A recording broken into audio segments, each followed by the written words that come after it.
Assalamualaikum warahmatullahi wabarakatuh. Kami dari kelompok 6 akan mempresentasikan lanjutan materi dari penerapan maqasid dalam ketentuan ekonomi syariah. Sebelumnya, saya akan memperkenalkan rekan-rekan kelompok saya terlebih dahulu.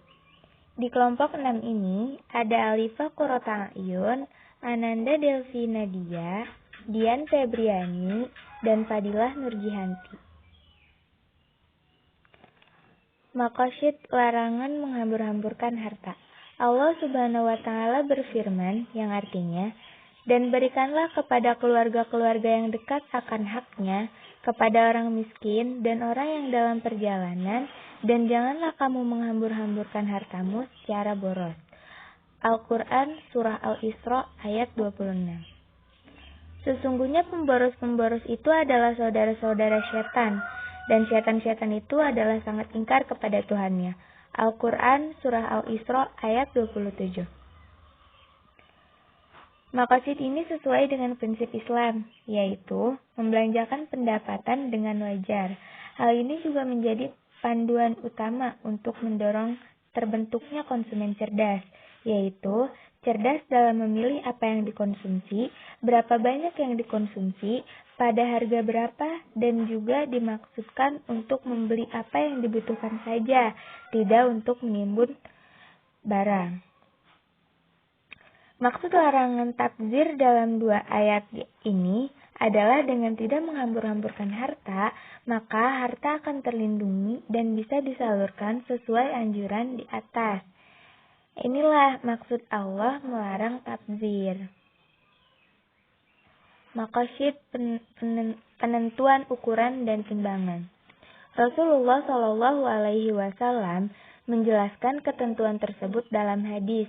Di antaranya hadis Rasulullah Shallallahu Alaihi Wasallam yang artinya, ukuran timbangan adalah timbangan ahli Makkah dan ukuran takaran adalah takaran ahli Madinah. Hadis riwayat Abu Daud. Target hadis ini adalah menyatukan standar timbangan dan takaran dengan ukuran yang valid.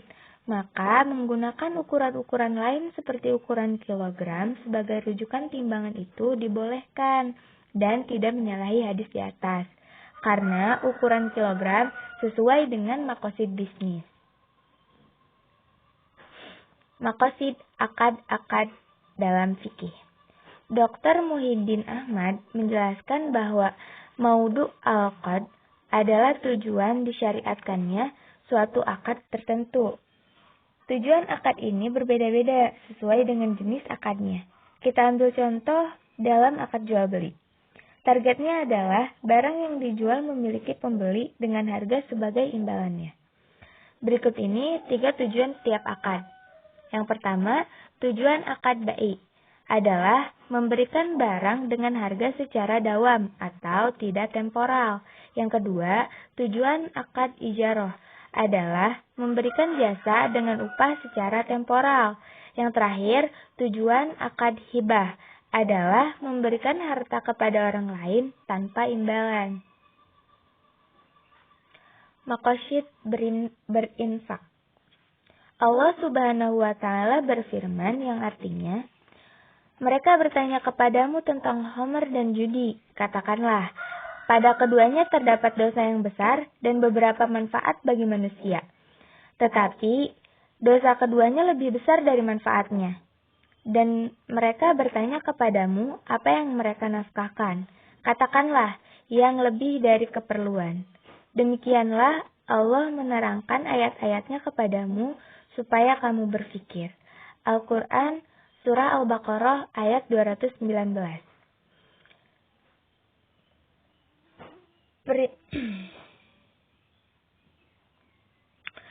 Ayat ini menjelaskan bagian harta yang harus diinfakkan adalah kelebihan atas hartanya. Perintah infak ini mengandung maqasid, yaitu memenuhi kebutuhan para duafa. Setiap muslim yang memiliki harta dan sudah mencapai nisbah, maka bagian dari nisbah itu adalah hak para duafa. Dengan begitu, Harta tidak terkonsentrasi hanya di tangan-tangan orang mampu, tapi juga terdistribusi kepada pihak yang membutuhkan. Maqasid pembagian ghanimah. Allah Subhanahu wa taala menjelaskan pembagian ghanimah dalam penggalan firman-Nya. Kaila takuna dulatan bainal aghniya'i minkum. Yang artinya, supaya harta itu jangan beredar di antara orang-orang kaya saja di antara kamu. Al-Quran, Surat Al-Hasr, ayat 7. Nas ini menyebutkan bahwa ghanimah harus didistribusikan kepada orang banyak, supaya harta itu tidak menjadi milik orang-orang kaya saja. Maqasid hukum mencatat hutang piutang. Seperti firman Allah Subhanahu wa taala dalam surat Al-Baqarah ayat 282, bahwa ayat tersebut menjelaskan transaksi hutang piutang dan perdagangan non-tunai pun dilakukan dengan cara yang baik agar tidak timbul fitnah, yaitu dengan melakukan pencatatan dan disertai dengan saksi pihak ketiga. Imam Malik, Abu Hanifah, Imam Ahmad, dan Imam Syafi'i berpendapat bahwa mencatat hutang piutang hukumnya sunnah, sedangkan At-Tabari, An-Nakhai, Daud, Sya'bi, dan Atta berpendapat bahwa mencatat hutang piutang hukumnya wajib. Maqasid khiyar dalam jual beli.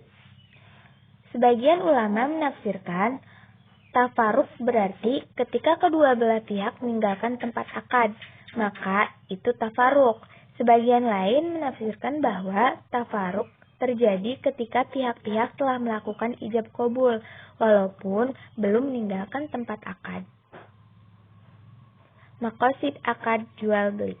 Akad jual beli dibolehkan dalam Islam karena untuk memenuhi hajat pembeli, untuk memiliki barang atau jasa, juga memenuhi hajat penjual, yaitu mendapat keuntungan.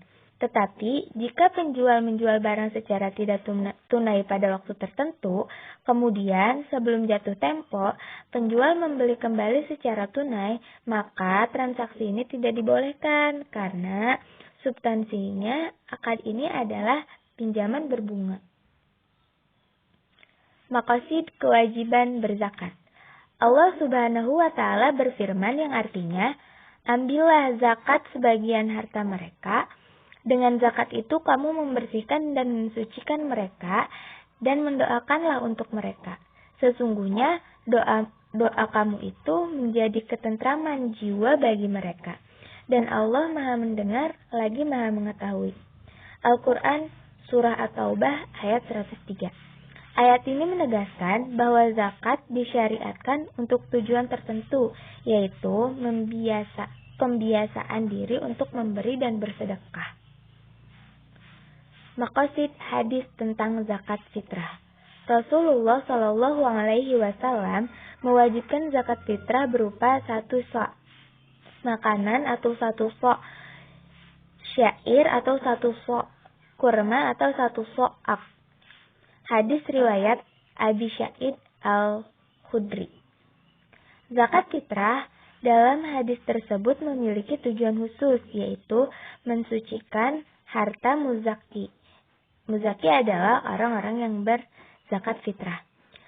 Dan membantu kaum miskin pada hari Id, sehingga mereka bisa merasakan kegembiraan pada hari Id. Perintah menghadirkan saksi dalam transaksi. Allah Subhanahu wa taala berfirman dalam penggalan surah yang artinya, dan bersaksilah dengan 2 orang saksi dari orang-orang lelaki di antaramu. Al-Quran Surah Al-Baqarah ayat 282. Imam Ghazali menjelaskan, andaikan syar'i tidak mewajibkan seorang saksi itu harus adil, maka kami tetap mensyaratkannya. Karena tujuan syar'i memberlakukan syahadat adalah menetapkan hak seorang dan hakku.